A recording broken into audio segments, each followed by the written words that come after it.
Many symptoms and health problems can result from a magnesium deficiency. The following 10 signs indicate a magnesium deficiency. 1. Weakness, spasms, and cramps in the muscle.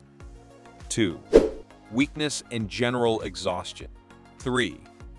Abnormal heartbeats or palpitation. 4. High blood pressure. 5. Headaches from tension or migraines. 6.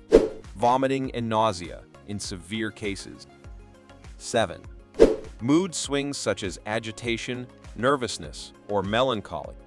8. Having trouble falling or staying asleep. 9.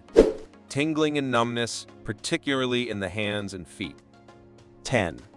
Weakened bones, which could exacerbate osteoporosis.